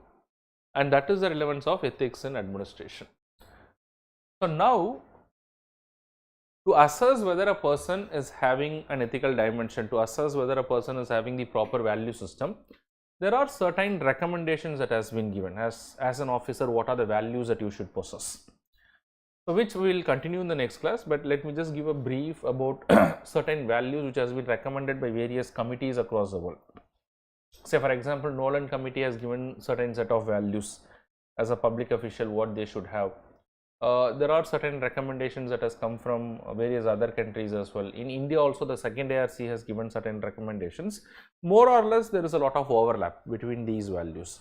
That means the idea is, a civil servant, or for that matter a public servant who is possessing these values, they will definitely do their job in a better way, because these values will help them, their inner belief system will help them in doing their job in an effective manner. So the first thing that you have to understand is, what is your understanding of public service values? The idea of public service values is that anybody who is part of the public service, that is a public servant who is part of the public service, and if he is possessing these values, a public servant, if he possesses these values, and then ultimately it will result in effective public service delivery.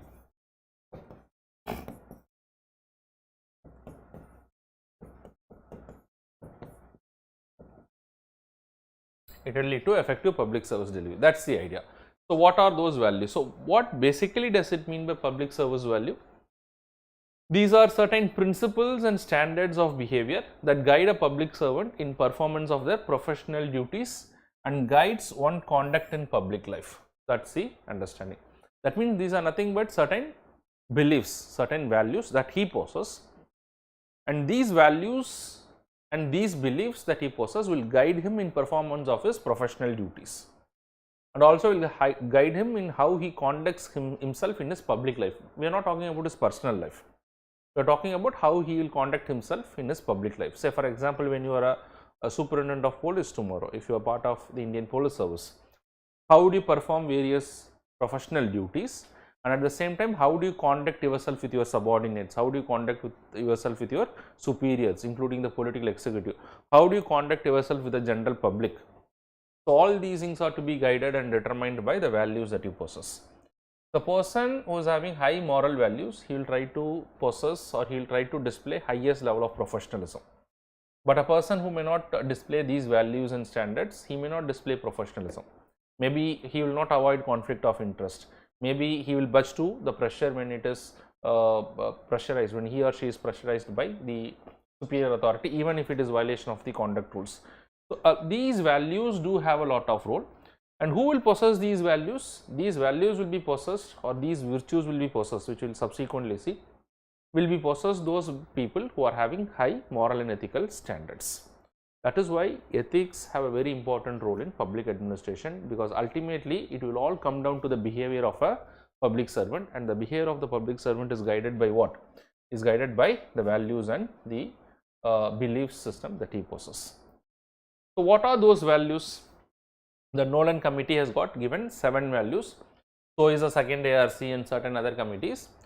So when we will continue with this particular topic tomorrow, I will discuss all these values, what these values are very quickly, and then I will also take up real life examples, and maybe you can also construct your own examples. I will also give a few examples along with the real life examples. These examples are very important, these narratives are very important when it comes to examination, because you will not have much point to write in this case as long as you do not have the narratives and the examples, which you will have to write. Few simple narratives in the examination, which I will give it in the class. Okay. So once we will do with this public service values, then there are a couple of more topics which is related to the ethical dilemmas. As a civil servant, as a public servant, what are the ethical dilemmas that you may come across, and when you are facing such ethical dilemmas, how will you resolve that ethical dilemma? What are the source of your guidance? Can laws, rules, regulations, in addition to laws, rules and regulations, can it be your conscience which can determine your ethical conduct? So all these things I will complete tomorrow. Okay. So I will start with the public service and I will move to the other areas, I will complete. So by the time tomorrow we complete, you should be in a position to answer at least 2 to 3 questions which will come from this particular area, along with probably 1 or 2 case studies which I will complete it today. And then in the third class, probably I will go to probity in governance. I will do probity in governance. Again, there can be 2 3 questions, maybe few case studies. Third class and fourth class I will cover probity in governance, and in the fifth class I will take up the topic of ethics in international relations and corporate governance. So 1 or 2 questions are likely to come from that area also. So once you are done all these areas, if time permits, I will take up the case studies also in our 5th class. 6th class and 7th class, mostly it will be the case studies. So we will try to cover around 4 or 5 case studies every class. So in that way we will try to cover around 10 to 15 case studies also, which is relevant to this particular area. So this is the approach that we will take. So today I just wanted to give an idea as to how we are going to proceed, and the basic idea of the public service, role of ethics in public service, and what is the relation of ethics to public administration, all those things. We will continue our class tomorrow. Any questions from the online students? But remember, before I complete the lecture today, ethics paper is something that you will not have much concrete content. You will be able to fetch better marks only when your true self is being reflected. Only when your true self is reflected, which means that you cannot memorize certain things and just reproduce all those things.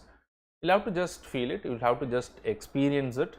You can have some examples, you can have some narratives, you also think about what happened in your own life. Say for example, if there's a question that have you ever faced a crisis of conscience in your life? Maybe not in your professional life, maybe in your personal life.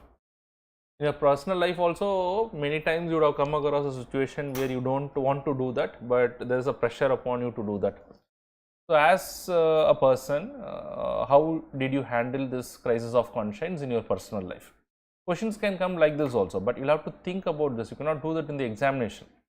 You can do it, but time is a constraint. So you will not be able to present it effectively unless and until you do this exercise in the during the preparation process. So you'll have to take care of all these things as we'll proceed. I'll also tell you that how to think and how to do all these things. We'll do those exercises also.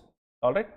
So with that, I'll wind up the class today. So tomorrow I'll continue with the public service values and the other topics. Mostly tomorrow I'll cover this particular part.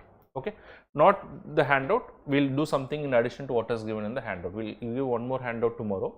So we'll cover this handout as well as the handout tomorrow. All right. So with that, I'll wind up the class for today. Any questions before we wind up the class? Of course, related to the subject, not the personal questions.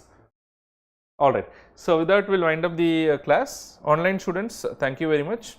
So we'll meet again tomorrow. We'll complete the part 2 of ethics and governance, which is mostly the remaining topics in this particular area. Okay. Thank you very much. We'll meet again tomorrow.